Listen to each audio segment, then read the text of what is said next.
Phalanx, Invasion Earth series, written by Chris Lowry, narrated by Tim Alexander. Chapter 1. "Move it, numbnuts," a grizzled veteran barked. The radio did nothing to mask his voice. Helmet-to-helmet transmission here was open channel, which meant everyone heard it. And they were set to receive, not transmit, so the recruits or new meat could just listen, and obey. John Renard rolled his head forward and marched away from the shuttle bay.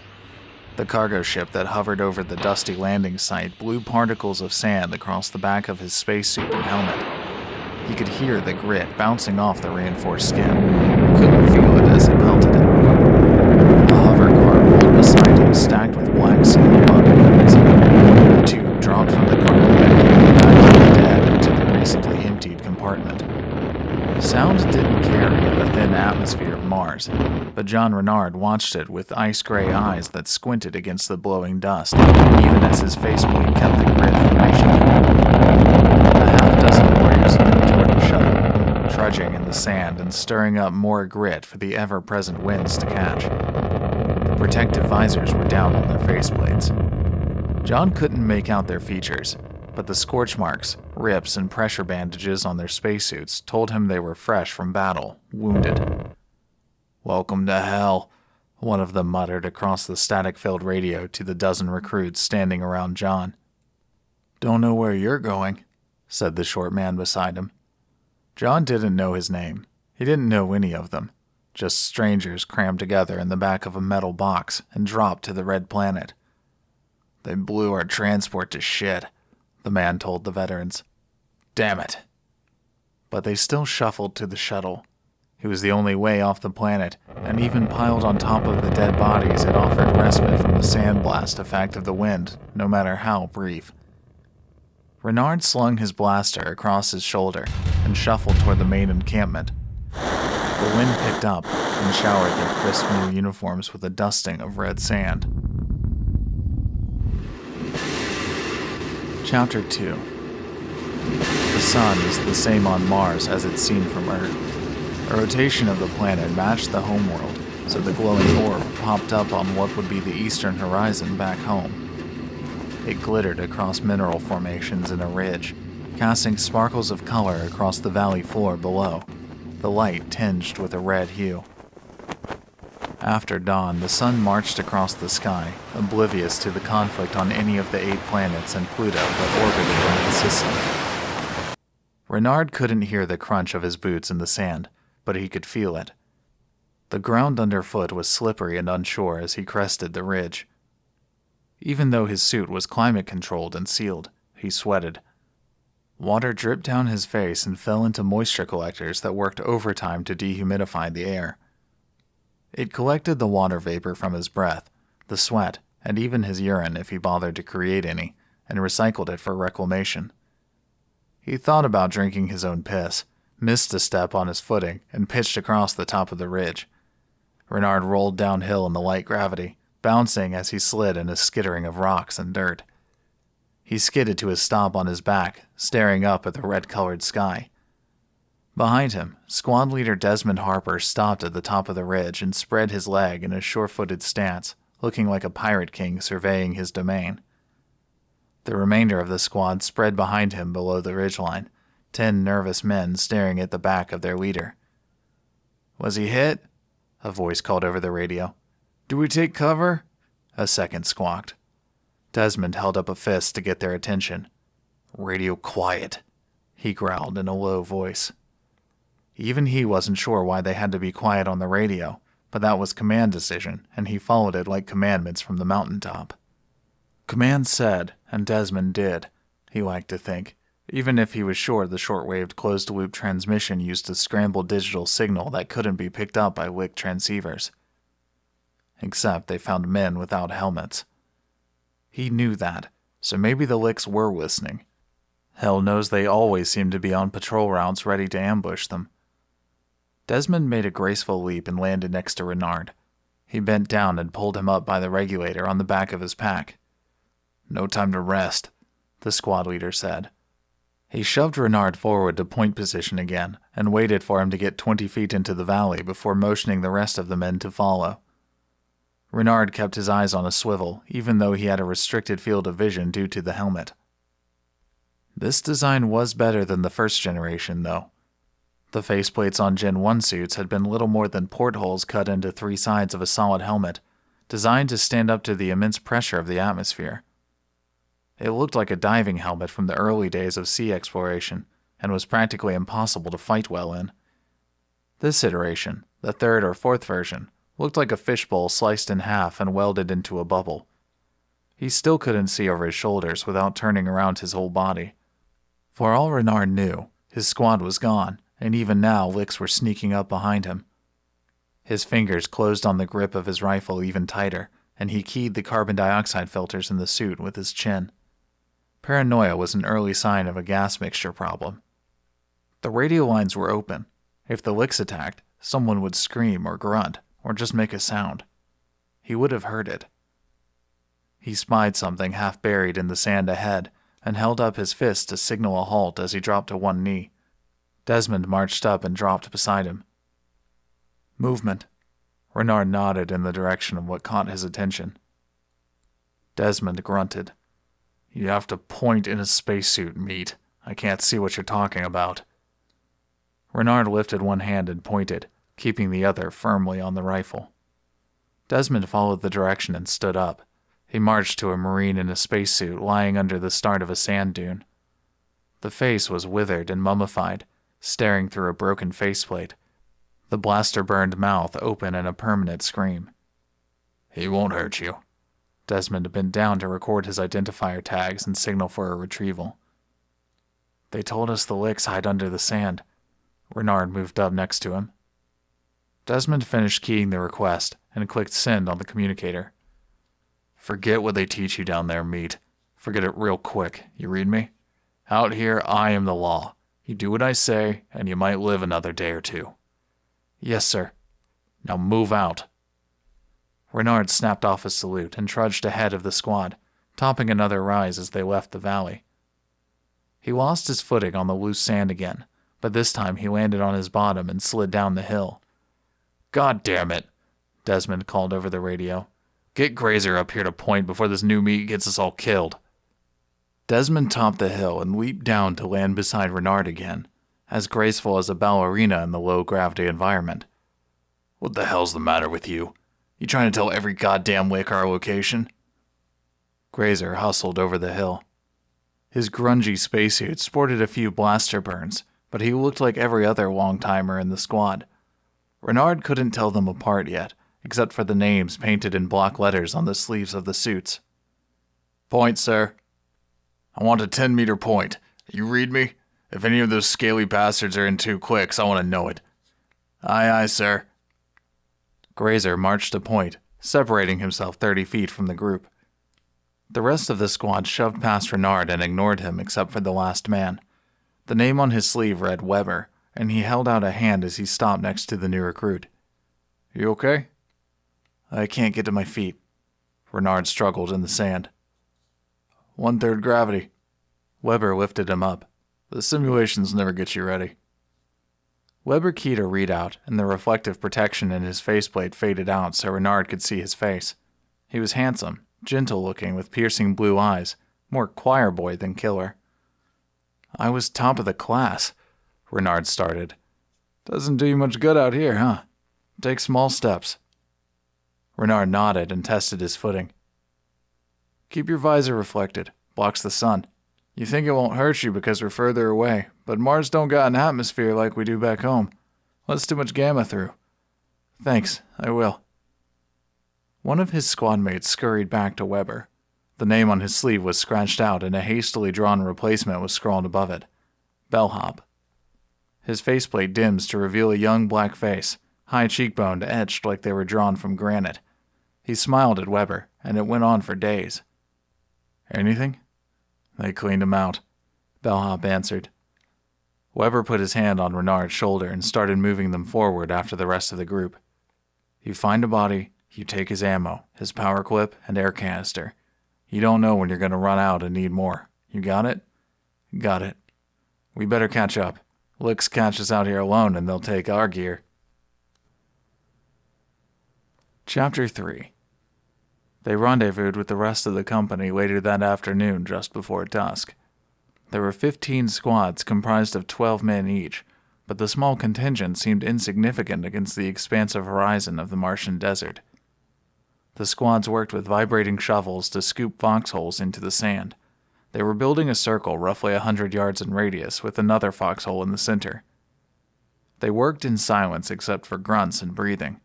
The open radio line meant every sound and sigh was transmitted to every other Marine in the company, but the alternative was a chaos of confusion if they tried to click through different channels. "Here it comes," one of the suits pointed. He had the name Burley stamped on his sleeve and stood next to the commander of the company, Cree. All of the Marines stopped as a tiny hoverjet scooted over the horizon and zeroed in on their position. It passed over and dropped 3 supply canisters that plopped into the sand, sending up small geysers that added to the wind-blown grit. "Retrieve those," Cree commanded, but Burley was already motioning 3 men out of the group to get the supplies. Cree watched the hoverjet race away from their position. An RPG zoomed over the hills after it, hit a wing, and lit up the sky with a brilliant fireball. "Did you get a read on that?" Cree turned to Burley. 15 clicks, sir." "They're coming tonight," Cree cursed. "If they know we're here." "They know." The commander turned back to his foxhole. "Get those men to double-time it, and give me a line to HQ." On the edge of the perimeter, Weber directed Renard and Bellhop in widening the hole they were digging. All 3 worked in unison. Weber drew a number in the sand and pointed at it with the tip of his shovel. Bellhop clicked the communication channel over to the new frequency and tapped Renard on the arm to do the same. Renard keyed the radio in his headset, a little worried about being cut off from the rest of the group, but he wanted to fit in with the men who had shown him the first kindness he'd seen on the harsh planet. The first kindness he'd known since training, really. Music filtered through his headset along with chatter from other men in the squad as they dug the next hole over. "Glad they got it after it dropped our rations," said Bellhop in a deep voice that belied his youthful face. "Wouldn't be the first time we've gone without." They finished the hole with rough dimensions, 6 feet deep, like a grave, thought Renard. 10 feet wide, 10 feet across. They dropped down into the hole and began to line the walls with a plastic alloy to seal it from the Martian soil. "I've never seen one made before," he huffed into the radio. "That little hole is going to be your slice of heaven tonight," Bellhop said. "You can take that can off and breathe fresh air." "I wouldn't call it fresh," Weber interjected. "I know what you grunts smell like." 6 weeks since I had a shower, and I ain't the worst." "Don't you believe him? It's been 8 weeks. The 2 men laughed with each other, the kind of laugh that comes from an easy sense of familiarity. "You boys having fun?" They stopped laughing as Commander Cree's voice cut across the music on the frequency in their headset. The 3 men glanced up, started to snap to attention. "At ease," Cree said. Desmond and Burley stepped up next to him. "I want the men in tight and sleeping in 10 minutes. Set up advanced sentries 1 click beyond our perimeter. If we get visitors tonight, I want to know before they drop in on top of me." "Yes, sir." Weber snapped off a salute. Cree popped one back on the reflective visor of his faceplate and moved to the next hole, squad commanders in tow. Chapter 4. On the edge of the perimeter, a man in a spacesuit dug a long, narrow depression, deep enough to fit a body and little else. The name Gear was etched on the side of his suit, and he moved the vibrating shovel with practiced ease. He finished carving out a low spot in the sand and lay down in it, facing out toward the desert. He pulled his blaster close and watched the empty landscape in front of him. Behind him, Weber and Bellhop dropped into the recently completed foxhole. Renard prepared to jump when his comlink squawked. "Renard." "Sir?" He keyed the link. "Take a position 1 click out from Gear, and don't fall asleep." Renard looked down at Weber. He shrugged and gave him a gloved thumbs up. "What the hell are you waiting on?" Desmond barked across the radio. Weber keyed a control panel set in the side of the plastic sheeting on the walls. The top of the foxhole shimmered in a pale covering of energy that obscured everything inside of it like looking through opaque glass. it covered with a layer of dust before Renard can even turn around. He trudged toward Gear's position, gave a small wave as he passed. "You keep your fucking eyes open, new meat," the man said over the open line. "Don't get me killed." Renard marched past the perimeter set by Gear and stopped roughly 1 click out. He was 2 from the foxhole that served as the command center and saw other lone bodies scattered along a fair-spaced line with him. When the sun drifted below the ridge on the horizon, shadows danced across the valley, bathing it in dusky twilight. Renard knelt and scraped a hole with his shovel, then lay down with his rifle to watch the darkness grow complete. Stars winked to life, bathing the desert with a soft white glow. There was no atmosphere to filter out the weak ones, no pollution to hide their brilliance. It was like laying under the glare of a full moon, it was so bright, but the otherworldly whiteness made everything stark and pale. Renard wondered how long First Watch lasted, and who would come to relieve him. Less than a day on planet, and he was stuck on guard duty on the perimeter of a primitive camp in hostile territory. He didn't know much about the Licks, 9 feet tall, most of them, if the holographs had been correct. They came from Planet 9, or the Dark Planet, that scientists discovered orbiting beyond Pluto once it was relegated out of planethood. That was how the world learned about the Space Defense Corps and the imminent threat of alien invasion. He had been a kid then when a shuttle crashed into Central Park and told the whole world about a universe beyond their tiny cities and towns. It was the end of war on the planet and the beginning of a global effort to save the Earth. That didn't make much difference to Renard. War on Mars was like war planetside. The poor were drafted or conscripted. The rich stayed in the safety of their homes and worked on building protective barriers around the cities. Defense contractors got rich while providing substandard weapons, shelter, and food for the poor idiots who were blasted to the Red Planet to fight for a way of life they never enjoyed. Renard did think it was funny how the government took over SpaceX and Boeing under a wartime eminent domain clause and then rewarded the owners and shareholders with contracts worth trillions of dollars. Fat lot of good it did him now as he stared down at the $1 MRE pouch in his hand. He couldn't create a vacuum seal in his post, and couldn't move the food from his hand to his helmet in the Mars atmosphere. All that money to all those companies, all the brains behind the fight to hold off the invasion and keep it off planet, and none of them could help him eat his first night in. He studied the desert in front of him, memorizing the contours of the rocks, the shapes the sand made. He really tried to keep his eyes roving, just like he'd been taught, but the darkness and the numbing pain in his stomach kept him preoccupied. He thought about home and his first day. He thought about how many ridges they'd covered to reach this position. He thought about meditating, a tool they taught in training to keep his mind focused and relaxed. He practiced breathing in and out, until his eyes slipped closed in his propped-up helmet. He couldn't move his legs. The blowing wind had created a sand drift across his body, hiding all but his helmet and upper body under a makeshift dune that grew on top of him. Renard watched the landscape. He knew he'd drifted off because the shadows were different. He just couldn't place what woke him.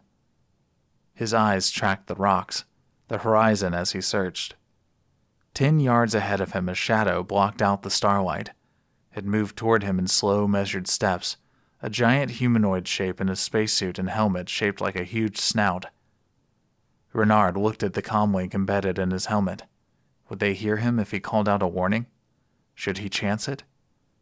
The figure shifted closer 1 slow step at a time.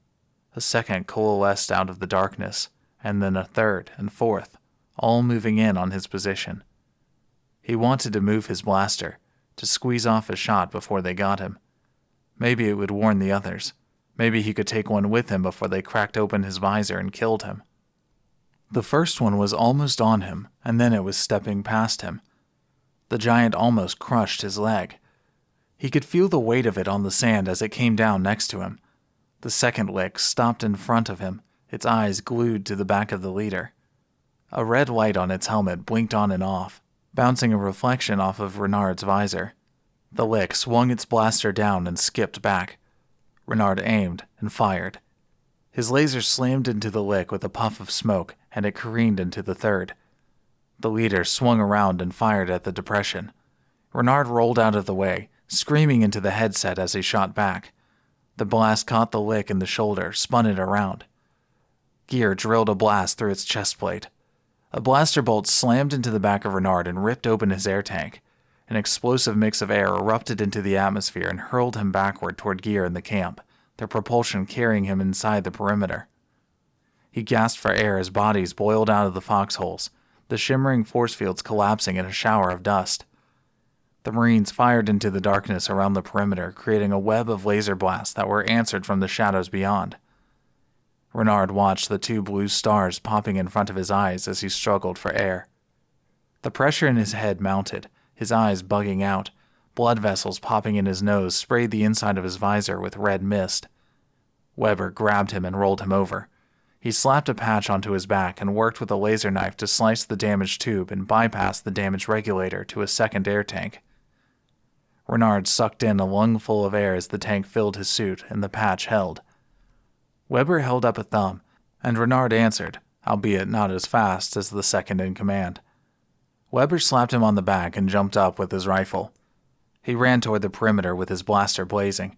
Renard watched him go. After a moment, when he felt like he could breathe, he rolled over to his knees and shoved himself up on shaky legs. By then it was too late. The licks lost the element of surprise and disappeared back into the Stygian darkness of the Martian desert. Renard watched the aftermath. Desmond held a blaster askew on his hip as he marched among the dead. There were no wounded Marines. He reached Gear and rolled him over. "Strip his supplies," his tired voice echoed over the radio comlink. He glanced around as the Marines retreated for the safety of their foxholes. He spied Burley, who held up a finger and made another hand signal that drew his attention to Weber and Bellhop. Commander Kree slipped up beside Desmond. "How bad?" "2 down, 1 wounded." "Call for medevac. Let's go see what they have." Kree and Desmond moved over to the foxhole as Weber and Bellhop reached it. They dropped a long, lean lick body down in the hole and hopped in beside it. Renard didn't know what to do, and no one gave him any orders, so he slid over the edge of the foxhole and settled in a corner. The lick was just over 9 feet tall, in a form-fitting spacesuit with no discernible air pack. They couldn't make out its features behind the snout-shaped visor. "Alive?" Desmond asked. "Don't know how long," said Weber, and lifted one of its arms. A nasty-looking blaster wound cracked open and spilled blood and ichor onto the plastic-covered floor. "Blood and burn kept the atmosphere out." "Till you moved it," said Desmond. He bent to examine the prisoner. "Do you want to interrogate it, sir?" he asked Kree. "Couldn't we just kill it? It might have information. Do you want the honor?" Desmond smiled. Bellhop moved to the wall and squatted down next to Renard. "You alive?" Renard struggled to sit up. Bellhop reached over and lifted him off the wall to a more comfortable position. "Shit, you barely made it. How much you got left?" Renard dragged the second pack by the tube and studied the readout. A minute." Bellhop shook his head and laughed. "You're either crazy or brave to cut it that close." He unclipped an air canister off his pack and passed it over. "I owe you," said Renard. "You damn right you owe me. Just remember, I know where you sleep." Desmond finished interrogating the prisoner. "Take him to command," he ordered. 2 of the Marines, Tay and Stoker, jumped to comply. They each hooked an arm under the lick and dragged him out of the hole. Desmond glared at Renard and Bellhop. "If you ladies are through trading recipes, get some rest." He hopped out of the hole, followed by Kree. Chapter 5. Weber waited for the 2 other Marines to jump back down after they dropped the lick at the perimeter. He engaged the force field and made a circling motion with his hand. The quick hiss release of helmets filled the tiny bubble. Bellhop leaned over and rapped on Renard's faceplate. "Take it off, baby. Take it all off." Renard popped his top and set it down. Weber crawled over and plopped it back into his lap. "Keep it close," he advised. "If we lose integrity, you have about 5 seconds to lock it." "Right." The mood in the foxhole was jovial as the survivors of the attack relaxed a level, just happy to be alive. Renard glanced around the names on the sleeves and tried to match them with faces so he could remember. Weber and Bellhop leaned against the wall on one side of him. Tay, a buck-toothed redneck from the wilds of the South, sat across from him with an absent-minded grin. Leroy sat on the left of him, Stoker on the right, both with coal-black skin that stood out in stark contrast to the red dirt under the plastic wall. Wang sat by himself in a corner, huddled and hunched over. "What were you doing out there?" Wang called to Renard after a moment. "I'd be sleeping," Tay piped up. "He was sleeping the last time we got attacked." Stoker jostled him with his elbow. "What can I say?" His freckles bounced around as he talked past his impossibly large white teeth. "I need my beauty rest." "Sleep longer," Wang called out. "Where you from, new meat?" Bellhop asked. "Arkansas." "What the hell is Arkansas?" Weber said. "It's in the middle." "Only two things come from Arkansas," Tay chortled. "and you ain't got no horns." "Dumbass, that's Texas." "Same thing," said Stoker. "It's a whole other state." "Where are you from?" Renard asked Leroy. "Detroit." "Detroit ain't a state," said Bellhop. "It's a state of mind," Leroy said in a smooth voice. "Keep it down," Weber warned. "We don't want to bring the man in on us." Renard opened up an MRE and set it on his leg. His first pouch was probably still out there drifting in the wind. He would have to grab some more to resupply. He picked at the hardtack like bread as he worked to repair the regulator on his pack. "You need any help?" Weber asked. "I did okay." He stopped. The schematic on the inside flap of his suit didn't match the reality of the regulator he was working with. The contractors who supplied them had mixed up the orders, matching the wrong suits with a different, less expensive and less reliable regulator. "At training," Weber said with a tiny laugh. "Here, let me." He dragged the regulator off his lap and began working on it in quick, precise movements that were way too practiced. "Why are you helping me so much?" Renard asked. Where he was from, no one helped much, at least not without a price attached, and he didn't have anything to trade up here, so he was afraid of what the older man might ask of him. "He don't want you dead," said Bellhop. "What are you, 19? "Yeah," Renard said in a sullen voice. "They ship you kids up here and you don't know shit. I want you to live 2 weeks so you can start learning something." "Like what we're fighting for?" "You figure that out and they'll make you a general. Then we can all go home." "Tops on," said Weber. He passed the repaired regulator back to Renard, who donned his air pack and locked his helmet back on. He barely got it sealed when the force field collapsed and showered them with red dust. Desmond dropped into the hole. "Renard, you let the Wick get in the perimeter. You babysit him." "Is that such a good idea?" said Weber. "You got rank on me, Sergeant?" "No, sir." "Well, when you do, you can second-guess my orders. Till then, you keep your fucking mouth shut." Weber saluted as his faceplate shifted to reflector mode. One by one, the men in the hole did the same, the jovial mood eclipsed by something else. Renard watched them for a moment, then scrambled out of the hole. Chapter 6. Renard listened to the sound of his own breath as it reverberated inside his helmet. The harsh sand-covered landscape was still bathed in the soft glowing shadows, but instead of being peaceful, it was scary, spooky, like a ghost world where each dark spot was a potential enemy. He ran for the command hub in the hole in the center of their circle, and couldn't help but think about the westerns he watched when he was a small child. He couldn't remember much about them, images really, and the whooping of the Indians as they surrounded a circled wagon train. Bad guys wore black. The good guys had white hats. That was before. In the after, there was no television, and bad guys wore everything. After, it seemed like there were no white hats left in the world. He reached the open command hole and slipped over the edge in a scree of dirt and sand. Burley and Cree stood over a holographic map on the far side of the small enclosure with 4 other captains. Burley turned at his entrance and pointed to a figure bundled in a shadowed corner. Renard tossed off a quick salute as the force field powered up to create a small dome over the hole. He felt the air fill the room but didn't hear it.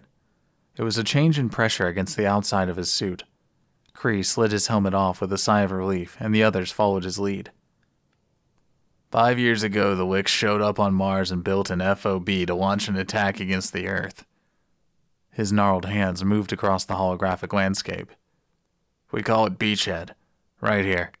Our first airborne forays were shot down by their weapon emplacements here and here.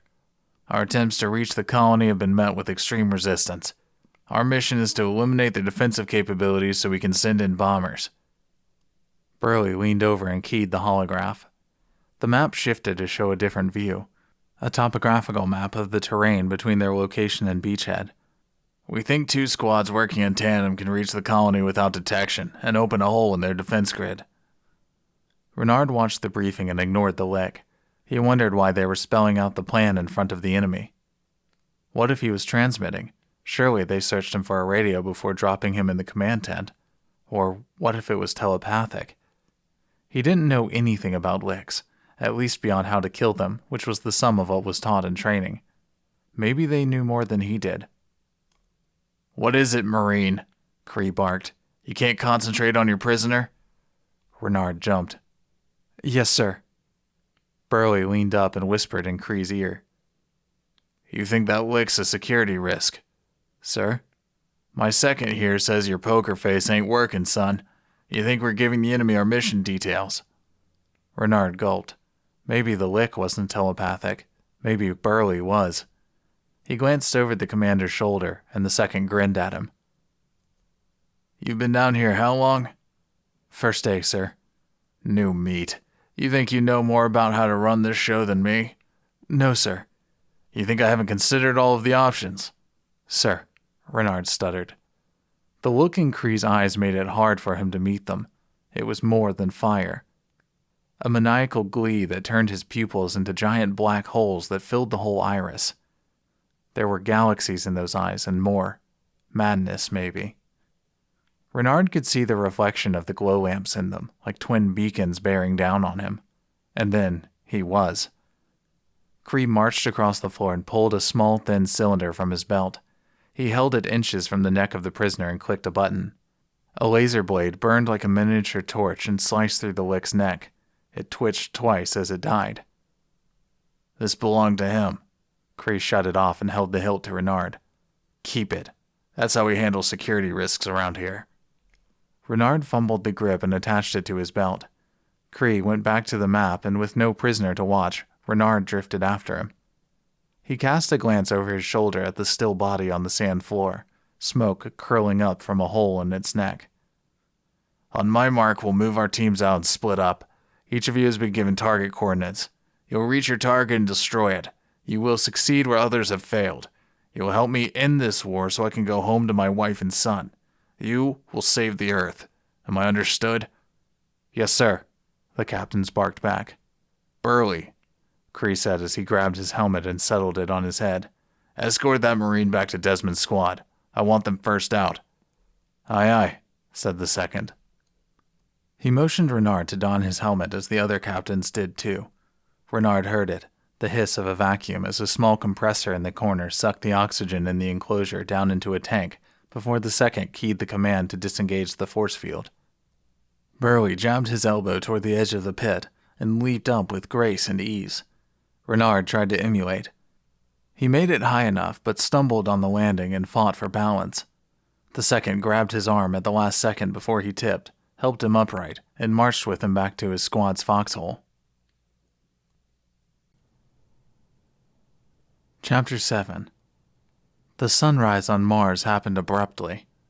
The sun rolled up over the horizon, spreading a bright band of light that marched like a line across the sand. Renard saw the glow pass over his feet and keep moving away from him and stopped to turn and stare. The burning orb reflected on the golden-tinted visor in his helmet. He turned back to point and kept moving through the sand, his footsteps a little more sure with experience, but still uncertain as he learned to move the weighted footplates in lighter gravity. The radio in his helmet sputtered. Hold up, Desmond instructed them.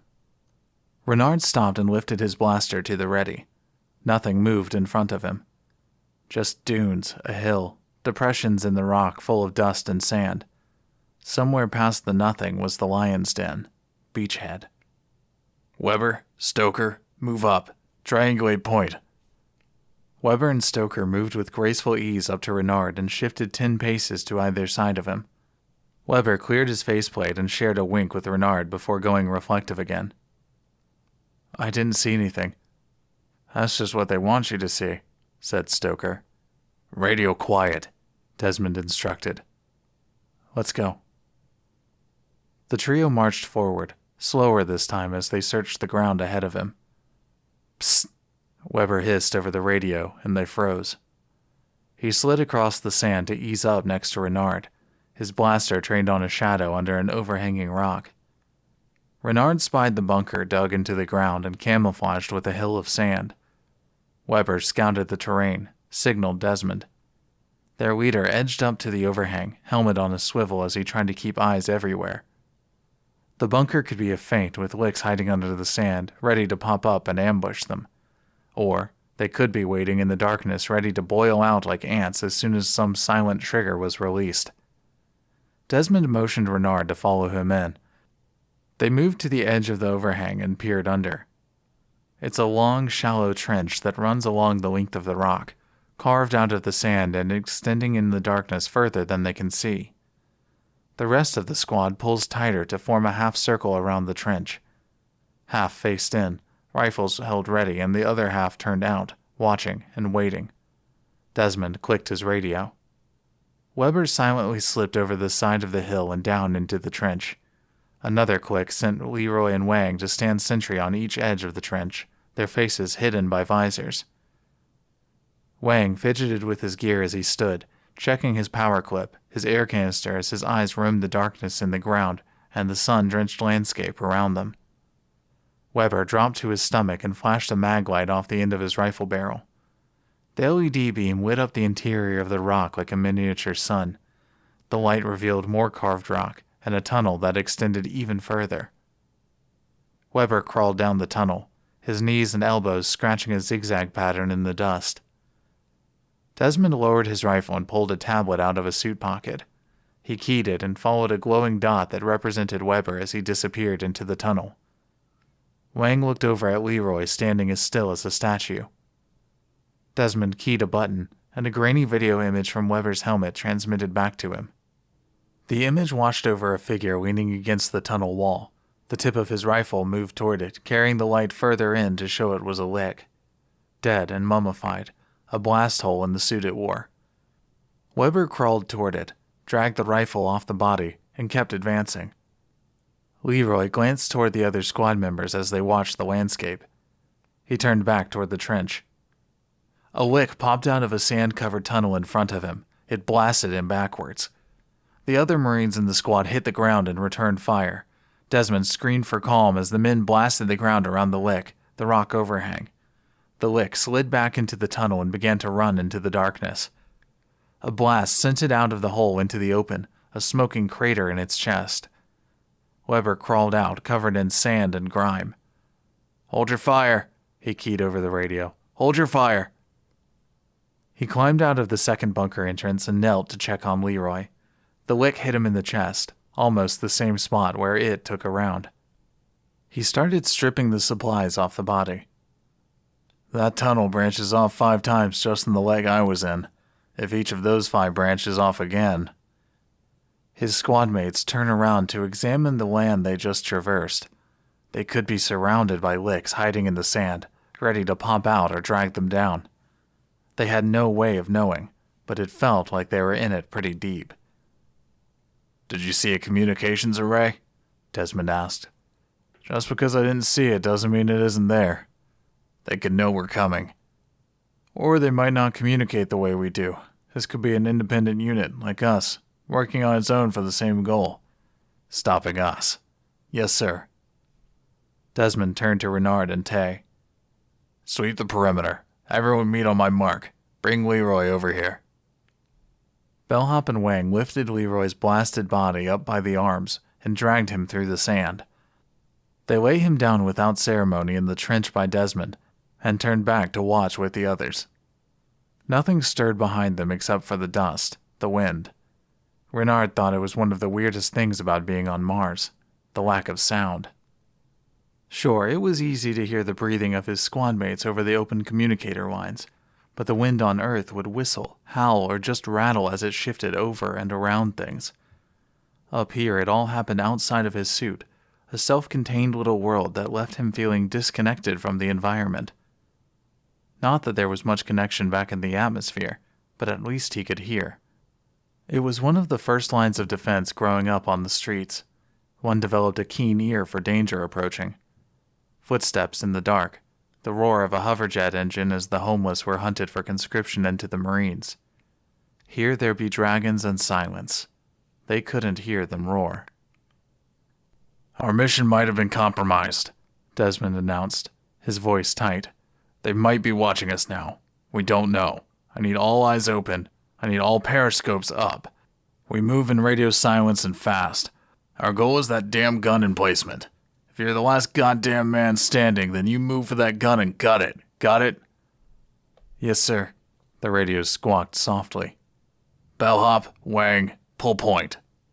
The two Marines checked the power packs on their rifles and began the slow jog across the sand, feet touching off little dust storms the wind picked up to carry across the valley floor. The rest of the men fell in with them.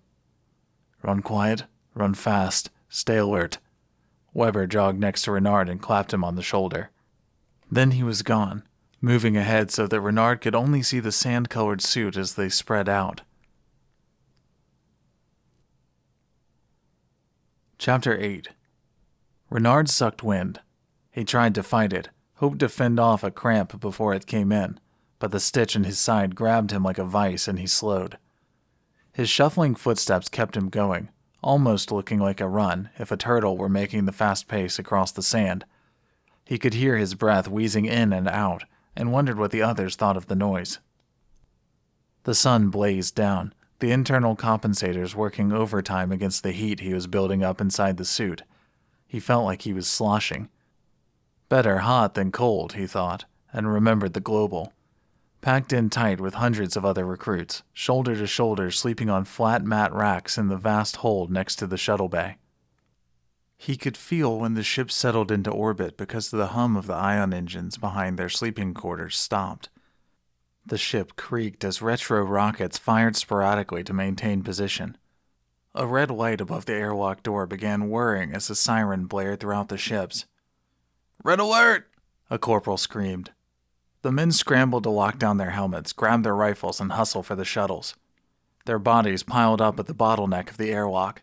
The simple doorway designed to allow one man through at a time was better at compartmentalizing sections in case of breach. Renard was lucky. He made it through in the first wave, a purple-faced sergeant screaming at him as he ran. Everyone in the cans! In the cans now! We're dropping! Renard hit the ramp into the shuttle. One of his fellow recruits snapped him around with a hand on the elbow. We're still 2 hours out, he shouted. Something bad is happening. Outstanding grasp of the obvious. Renard slid into the jumpsuit and clamped down the straps. He double-checked the seals on his helmet as the shuttle engine roared and lifted off the decking. Green! Green! The sergeant leaped out of the ramp as it closed with a hiss. Renard felt the shuttle turn around and the acceleration thrust him back into his seat as it raced for the exit. An enemy rocket slammed into the ship doors as they went through. The concussion bounced the shuttle into the side of the ship and sent it on a spin through space. The recruits inside screamed. The sound locked behind their sealed helmets. Renard squeezed his eyes closed and didn't see the lifeless body of the sergeant caught in the vacuum bounce off the hull of the shuttle. The pilot pulled it onto the spin and leveled off as it skipped on the edge of atmosphere. A second shuttle spiraled past them in an uncontrolled descent. The inside of Renard's shuttle rocked like a wild thing. He was slammed against the straps, the hard wall of the hull, the ridges of the jump seat cutting into his legs. The pilot's voice came over their headsets. Everyone hang on, we're going in tight. He could feel the rockets buck against the atmosphere as the pilot fought for control. Chapter 9. Captain Mike Dawson stared at the curvature of the red planet as they settled into orbit. His young face was lined with concern as he watched rockets arc out of the atmosphere and zero in on his ship. "All hands, red alert," his second called out. "Prepare stations," Dawes called out. A red light began strobing on the bridge, the emergency signal blaring throughout the ship. "Return fire," Dawes commanded. Explosions rocked the ship as enemy rockets slammed into the hull plating. "Fire at will," Dawes said. Rockets arced up off batteries on the ship and raced toward the Martian atmosphere. "2 shuttles out," the second yelled. "We've lost hull integrity. They hit the shuttle bay." "Control?" "No helm." The wide-eyed ensign stared up at him. "Full batteries," Dawes told the second. "Feed them hell." The second turned to comply as a rocket slammed into the bridge. Shrapnel sprayed from the control panels and pierced him against the far wall. Dawes climbed up and surveyed the sparking carnage through acrid smoke. "All hands, abandon ship." Anne, his communications officer, pulled herself back to station and keyed the radio for the automated announcement. "All hands to designated life pods. All hands to designated life pods," it repeated on a loop. "Transfer controls to my station," Dawes said to the injured ensign. "Bridge crew to the escape pods." His first mate, Columbus, didn't move from his station. "Captain, I'm not dumb enough to go down with the ship." "I'm not so sure, sir." "Just buying you some time. Go get our fallback command ship ready." Dawes gave him a quick grin. Columbus grabbed Anne and the ensign and hustled them out into the corridor toward the life pod. Dawson keyed the coordinates for the Lick Beachhead into the landing solution. He locked the computer and set an ion engine burn to fire after 90 seconds, turning the giant global into one hell of a bunker buster. He eyed the bridge of what had been his first, and was most likely his last, command, then ran out of the bridge to join the others. Dawson sprinted down the smoke-filled corridor, sparks leaping from the walls, falling from the ceiling in sheets and firefalls. He ran past 2 dead crewmen, bodies crispy from an explosion, and swore. The airlocks designed to automatically close between sections were finally beginning to whisper shut as the fried computer systems rerouted and rebooted. He raced through one airlock, barely made another, and missed the one to his life pod, almost sacrificing a hand to it. "Damn it." "There's room in here, Captain." Columbus stood at a manual hatch at an older, multi-person lifeboat instead of the autonomous life pods. Dawson raced through the doorway and his first mate swung the hatch closed behind them, spun it locked. 7 shuttles and the life pods shot away from the global as explosions from the Lick rockets slammed into the hull again and again. The giant transport turned missile veered off course and began to disintegrate in flames and fireballs. Life pods blasted away from the Hulk even as it drilled straight down into the red planet. Chapter 10. Renard topped a rise and stopped to stand with the others. They stared at the burned, crumpled remains of the global spread out across the desert for thousands of yards. "That's your ship, Renard?" Bellhop asked. "It brought me here."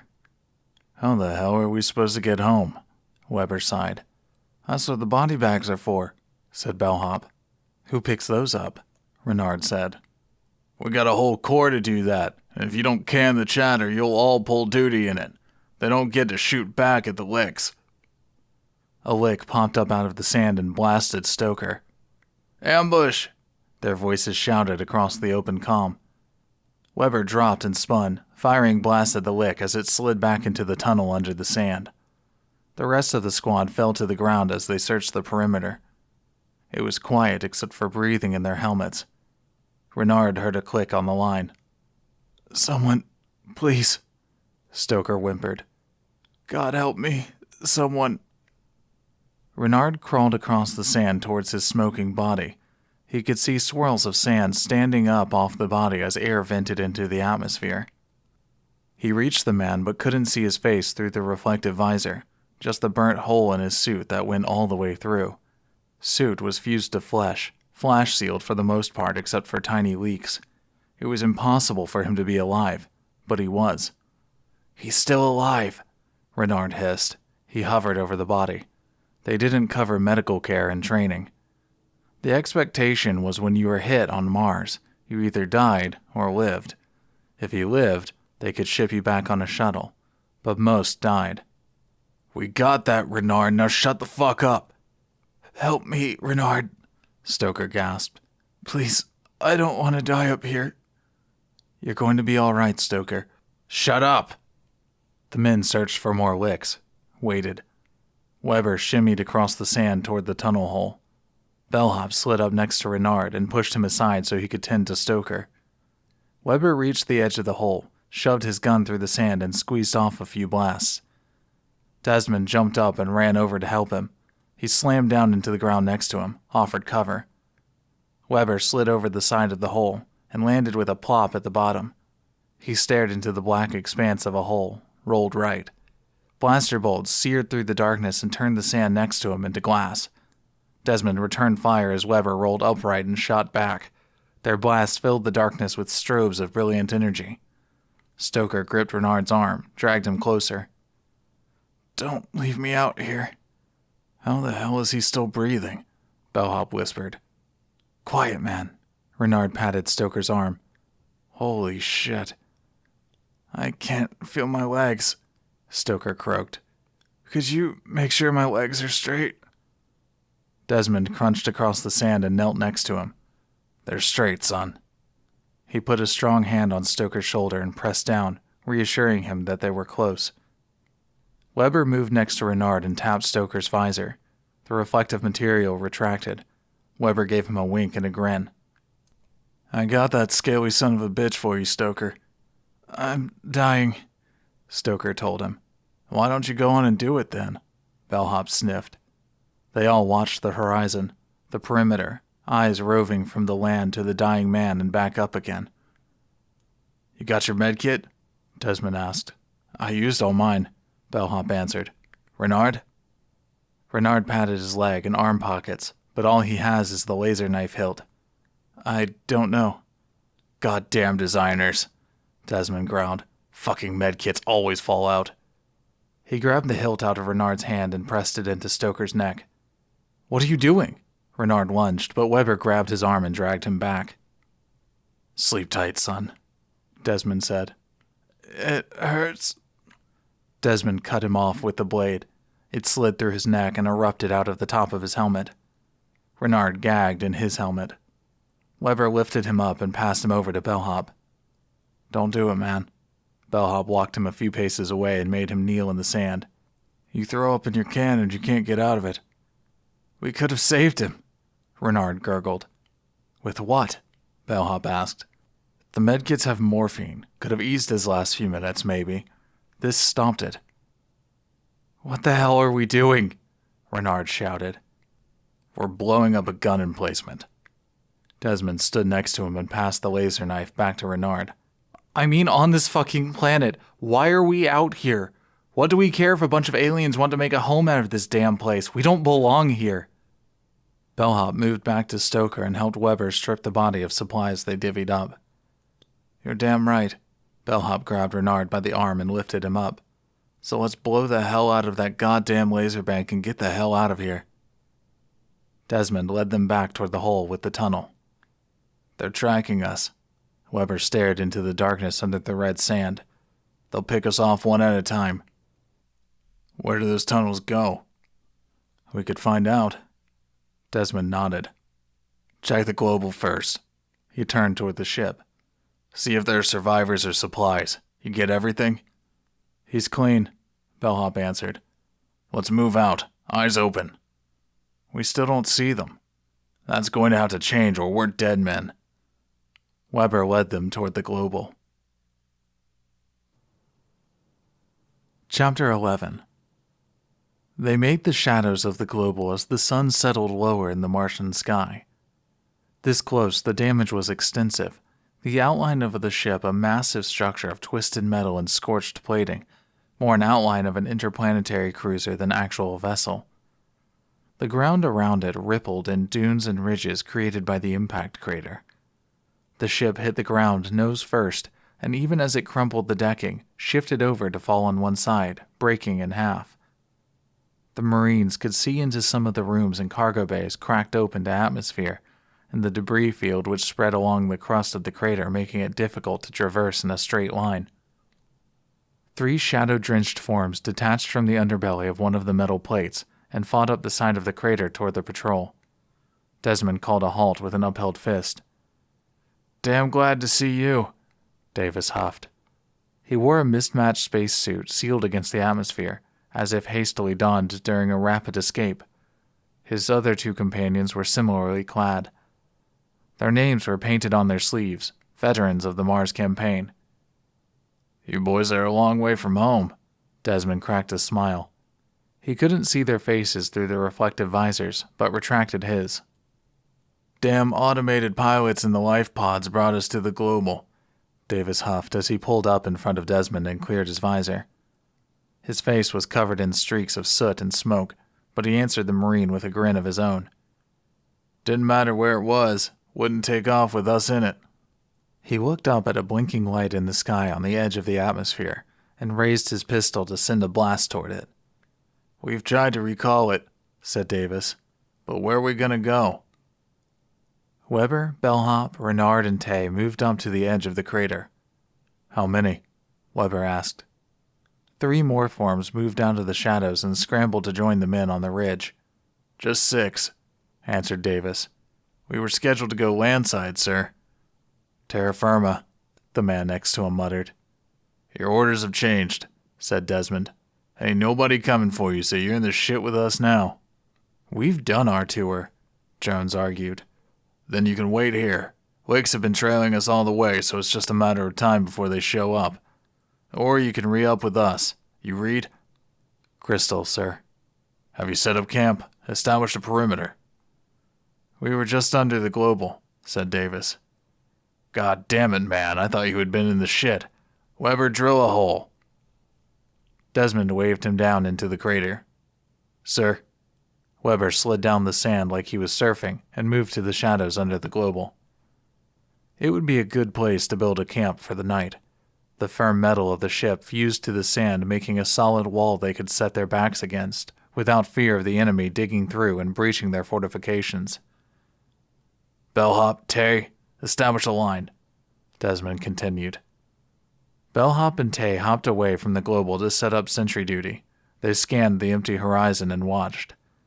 The veterans turned around and slid down the slope to join Weber and help him dig a hole under the global. Renard joined in next to Brooks and Jones. Desmond bounced down the slope and stood over the foxholes they finished up. The light was fading fast, and he spoke over the radio.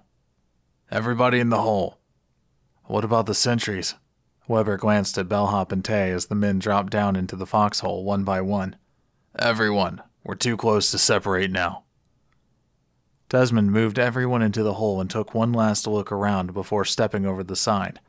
He landed and sat down in one motion. Weber keyed the force field and sent a shimmering glow across the top of their hiding place. Within seconds, sand and dust drifted across the top, obscuring it in the deepening shadows of the night. Chapter 12. "We're going to be the first human colony on Mars," Columbus joked. "I'm not polyamorous," Anne snapped. "What's that?" "I can't love more than one man." "Who said anything about love, sister wife?" "There aren't any other sisters here, so it's brother husband." "Stow it," said Dawson as he scanned the edge of the horizon and compared it to the tablet in his hand. "Our colony would last until we turned Donner Party and ate Columbus. Why do you think I'd be the first to get eaten?" "Your legs," said Dawson. "A lot of meat on those." "I'm gamey. Besides, what would you cook me with?" "I've got a signal." The captain pointed toward the horizon. 100 clicks. "That's 2 days," Anne breathed. "We don't have enough air to make it." Dawson checked the readout on his suit. She was right. They had a 24-hour supply built in. Maybe they could stretch it to 28 by reducing oxygen flow. That would make the CO2 build up in their suits and impact their ability to move effectively. He was going to have to do some calculations to determine how much to restrict the flow, but that's something they could accomplish on the move. The longer they sat at the landing site, the harder it would get further on. "We can make it in one," he said. "We're going to have to hustle, keep moving forward, but we can make it." "You don't sound so sure, Captain," Columbus said. "We're out of options, so our choice is to stay here and die or get moving and die. If we move, we have a chance. If we don't, we don't." "Aye, aye." Hands shifted off the rock and began moving in the direction the captain pointed. Dawson and Columbus fell in step behind her. "3 sailors alone in hostile territory headed for a dead ship," Columbus muttered. "It could be worse," Anne called back. "How?" Columbus muttered, but she didn't answer. She didn't have to. Chapter 13. Davis settled in the sand and leaned his back against the wall. The men around him released their helmets and set them in their laps, so he did the same. He stared at Weber across from him. "I know you." Weber dug a couple of ration packs out of his leg pocket and leaned forward to pass one to Davis and Renard before he tore into one himself. "We served together?" "I don't think so. I can't place you." "How long have you been in?" "I came in after the Citadel." The men grunted and shook their heads in memory of the battle for Citadel, one of the first Martian conflicts. The bloody, brutal fight had set the tone for the war and left hundreds of thousands of Marines littering the landscape. "What'd you do?" "Murder 1. "Grand Theft Auto," Jones confessed. "Hey, Renard, what the hell did you do to end up here?" Bellhop called across the hole. The baby-faced boy shrugged. "Street kid." "They're picking up kids off the street to fight?" Weber sighed. "Just the slow ones." "Not too many slower than you," Bellhop smiled. "What about you?" Davis asked Weber. His eyes glazed over as he dipped into a memory. A young girl walked past a group of 4 street thugs sitting on a car, Weber one of them. His young face belied a world-weary attitude. "Want to have some fun?" The largest of the group shoved him off the car. They fell in behind the girl and moved up on her like wolves surrounding prey. The big one grabbed her by the arm and jerked her in the alley. She began to scream, but his meaty paw covered her mouth and choked it off. "You first," he glared at Weber. The other boys held her thrashing limbs down, her smooth, soft skin scraped against the rough concrete and grit leaving red scratches and trails of blood. Tears glistened in the streetlight as they ripped off her clothes. She whimpered. Weber unbuttoned his pants and climbed on top of her. Her muffled scream echoed in his ear as he pushed inside her. She glared at him, studying him as he thrust and grunted. The boys around him grunted and cheered encouragement. Weber finished and collapsed on top of her. The large thug grabbed him by the pants and jerked him off the girl. "My turn," he grunted and put his knees between hers. They were flooded in a spotlight as a loud voice echoed through the alleyway. "Freeze!" Policemen in riot gear moved in on them, swinging clubs and deploying tasers. Weber fell to the asphalt, his head bouncing off the black tarmac, and the last thing he saw before darkness claimed him was the staring eyes of the girl. He woke in the cargo hold of a ship, the ice-cold metal almost frozen to his skin. He sat up among 25 other convicts crammed knee to knee on a row of benches in the narrow bay. They were all cuffed to a pipe, their hands locked to one side of them as an armed guard moved down the strip. Weber tried to move his feet, but they were bound to the floor too. The men around him prayed, while others cried and begged, and still more sat in silence. A red light strobed above the guard, and he picked up a radio microphone. "You are being dropped into an artificial atmosphere. Do not shoot the power field or you will die. Weapons will be dropped after you. Choose one and move to the building at the top of the hill. Your objective is to take that building." His face was hidden by a black reflective visor that cast a distorted mirror image of the convicts back at them. They looked almost more like animals than men. Loose clothing flapped on thin limbs, gaunt cheeks, and dry mouths. Weber felt like he'd been sleeping for a week, and he had a headache. Did they gas him? "Pray to your maker." The guard slipped the microphone back into a holder and grabbed a loop in the ceiling. He stepped onto a small metal plate welded to the wall as the floor opened beneath the convicts and spilled them into the red dust surface of Mars. The pipe they were chained to popped free from the wall and the men slid out in groaning thuds onto the hard surface of the planet. They were at the bottom of a boulder-strewn hill, staring up at a 5-story structure built at the top. Licks leaned out of openings in the side of the building and blasted at the cargo ship as it roared through a force field and away from the convicts. Weber spied a giant generator resting not too far from their position, the power pack for the artificial atmosphere that extended over them like a dome. A case slammed into the ground next to them. One of the convicts jumped up to open it and took a bolt to the chest. A second man fumbled the lid off and scooped up a rifle. He spun around to return fire, and another man slammed both fists on the back of his neck and took the weapon.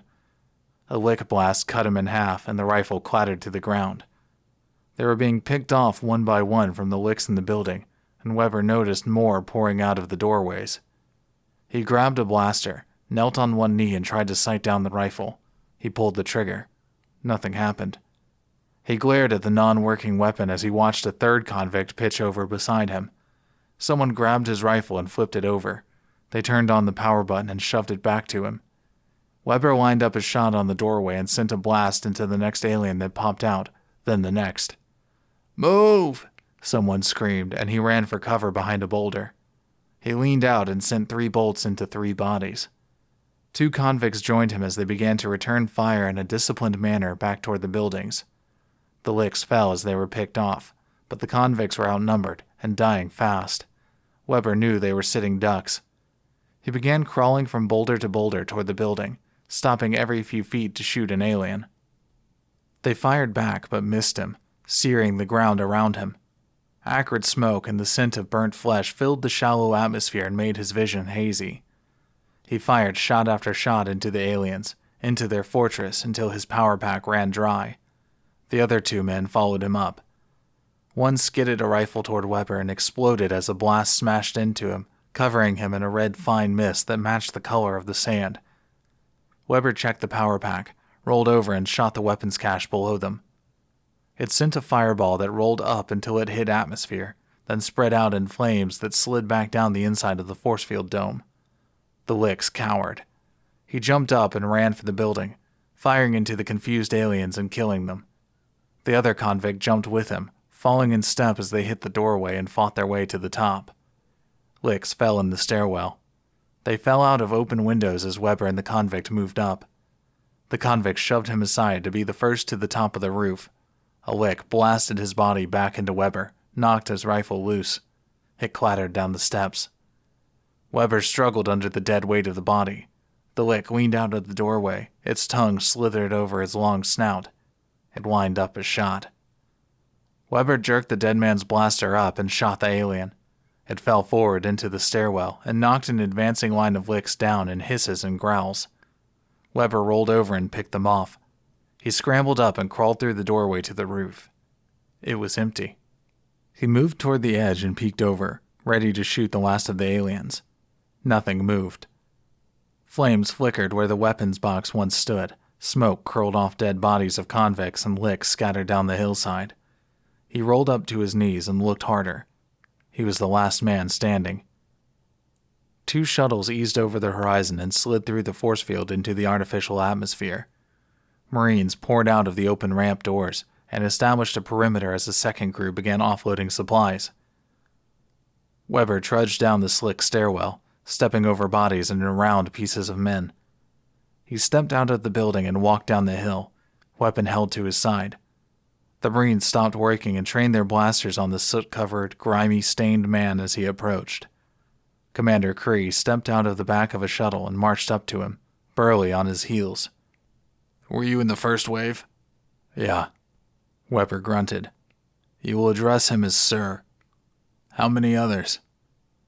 Weber looked around at the dead bodies, down at his blood-splattered clothes, and wiped some of the gore off his face. "Just me." "Get him cleaned up and in a suit," Cree commanded.